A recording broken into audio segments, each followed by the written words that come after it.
you eat is very, very sensitive. You must pay attention to what you hear. And you must make a choice of what you hear and what you're not going to hear. Like nowadays you hear, they're saying this and this and this causes cancer. And you find people are not eating that kind of food. And you hear, cuero cuero is healing cancer. And everybody begins to do what? To eat cuero cuero. By just hearing. They can change the way you eat. You can change the way you dress. When Corona came, people never saw the Corona, but they saw the effects of that. People were told to wash by speaking. They heard that they must wash. People began to wash their hands by hearing. Hearing affects your life very much. So you must take care of what you hear on a daily basis to make sure you hear the right stuff. Glory be to God. Praise be to God. The book of Joshua chapter 5.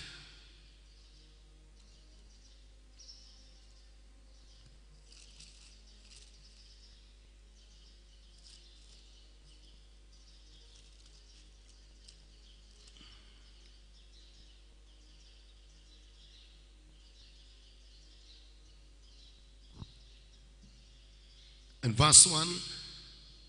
When all the kings of Amorites who are beyond the Jordan to the west, and all the kings of the Canaanites who are by the sea heard that the Lord had dried up the waters. I like that. It's a business of hearing.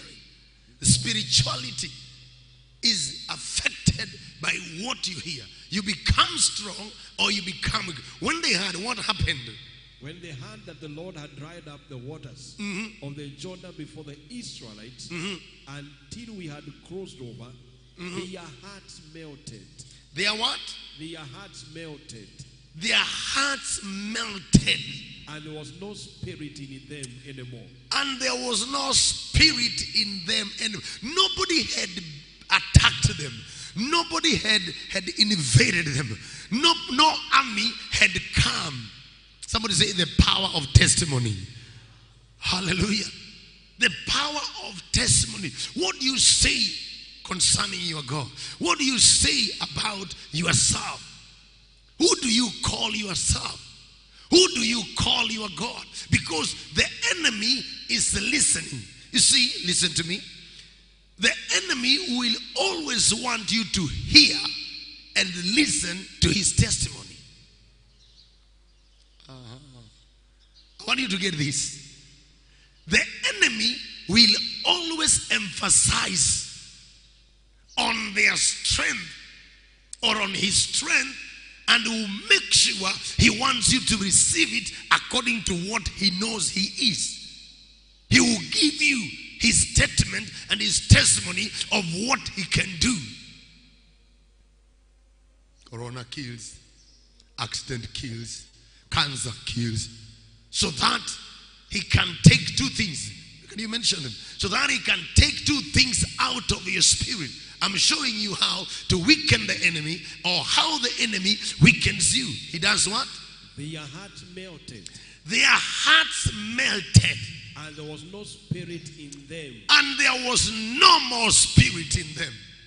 So what you hear can cause you to be solid, strong, and established, or it can melt you down. Are you getting the point? What you hear, you might be so strong, so established, nobody has attacked you, nothing has been released in your life. But when you hear, what you hear can cause you to melt, and it can make your spirit to be weak. And remember, Proverbs chapter 18 and verse 14, it says, the spirit of a man will sustain him in all situations and conditions